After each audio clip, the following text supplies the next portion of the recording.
9, 15, 33, 8 কোনো মোবাইল নম্বরের ডিজিট সংখ্যা নয়।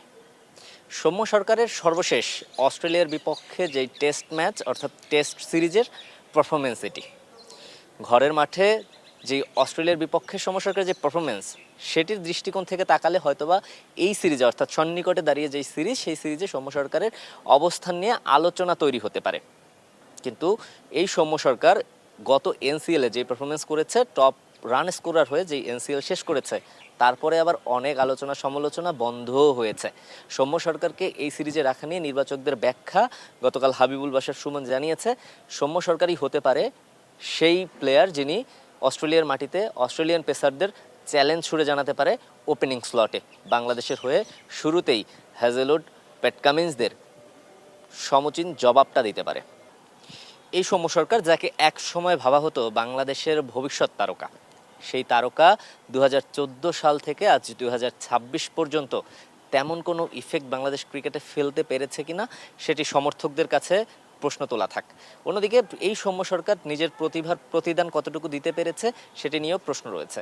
অনেক সমর্থক দাবি করে থাকে সৌম্য সরকার ওভাররেটেড, আবার অনেকে দাবি করে থাকে সৌম্য সরকার যেই ন্যায্য সুযোগ, যেই সুযোগটা আসলে পাওয়ার কথা ছিল সেটি পায়নি। এটি নিয়ে বিতর্ক থাকবেই, কারণ সৌম্য সরকার যখন সুযোগ পায় সেই সুযোগ কোনো সিরিজে কাজে লাগে, অন্যদিকে ঠিক ব্যতিক্রম চিত্রও কিন্তু আমরা দেখতে পাই। হেলায় যেই সুযোগ হাতছাড়া করেছে সৌম্য, সেই সুযোগ অন্য কোনো ক্রিকেটার পেয়েছে কিনা সেটি নিয়ে প্রশ্ন রয়েছে।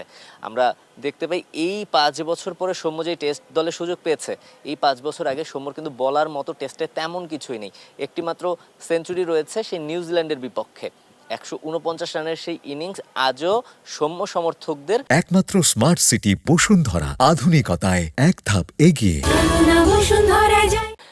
যারা টেস্ট ক্রিকেট ফলো করে থাকে তাদের কাছে কিন্তু স্মরণীয়। সৌম্য যখন ফেরে হয়তোবা এভাবেই ফেরে। আমরা ওয়ানডে ক্রিকেটেও দেখেছি সেই 169, অন্যদিকে টেস্ট ক্রিকেটে 149, অর্থাৎ এই দুটো ইনিংস সৌম্যর জীবনে হয়তোবা সবচেয়ে মূল্যবান না হলেও অত্যন্ত স্মরণীয়। সৌম্য এমন ইনিংস উপহার দেবে বাংলাদেশের সমর্থকদের, সেটাই সমর্থকরা প্রত্যাশা করে। কিন্তু মাঠের ক্রিকেটে ঠিক তেমন সৌম্যকে, অর্থাৎ পুরনো সেই সৌম্যকে খুঁজে পাওয়াটা দায়। সেই সৌম্য কবে ফিরবে অস্ট্রেলিয়া সিরিজে সমর্থকদের প্রত্যাশা থাকবে সৌম্যকে যেই উদ্দেশ্যে টিম ম্যানেজমেন্ট নিয়েছে সৌম্য সেই ভরসার প্রতিদানটুকু দেবে। সৌম্যর এই সিরিজ ঘিরে সমর্থকদের যে প্রত্যাশা, অন্যদিকে নিন্দুকদের যেই তির্যক মন্তব্য, সব কিছুই ব্যাটে বলে সমুচিত জবাবটা সৌম্য দিতে পারবে কিনা সেটি হয়তোবা টেস্ট সিরিজ শুরু হলে প্রথম ম্যাচেই হয়তোবা সৌম্য সরকার স্কোয়াডে থাকা দলে থাকার সুযোগ রয়েছে। সেই জায়গায় প্রথম ম্যাচে সৌম্য কেমন করে সেই দিকেই তাকিয়ে থাকতে হবে।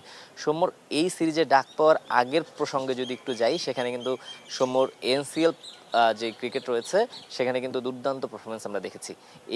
এবারের এনসিএলে সে কিন্তু টপ রান গেটার ছিলেন। সেই জায়গা থেকে সৌম্যর এমন সুযোগ কোনোভাবেই বলার সুযোগ নেই। পাইপলাইন দুর্বল, সেই কারণে সৌম্য সুযোগ পেয়েছে। সেটি হয়তোবা সৌম্য ব্যাটে বলে প্রমাণ করেছে বলেই আজ টেস্ট স্কোয়াডে সুযোগ পেয়েছে। 12 বছর আগের সৌম্য আর এখনের সৌম্য আকাশ পাতাল পার্থক্য। সেই সৌম্য, যেই সৌম্য আগে ছিলেন হার্ড হিটার মারকুটে ক্রিকেটার, সেই সৌম্য এখন টেস্টের জন্য অনেকটাই উপযোগী। সেটি গত এনসিএল যেমন প্রমাণ করে, এবং অস্ট্রেলিয়ার বিপক্ষে এই সিরিজে নির্বাচকদের সেই ভরসাও কিন্তু বলে দেয় সৌম্য এখন অনেকটাই পরিণত। সৌম্যর সামনে সুযোগ রয়েছে অস্ট্রেলিয়ার বিপক্ষে ভালো করে সমর্থকদের ভালোবাসার প্রতিদান দেওয়া, বাংলাদেশের টেস্ট ক্রিকেটে কোনো সুযোগ তৈরি করা। মিরপুর শের-ই-বাংলা ক্রিকেট স্টেডিয়াম থেকে দিবাকর চৌধুরী, কালের কণ্ঠ।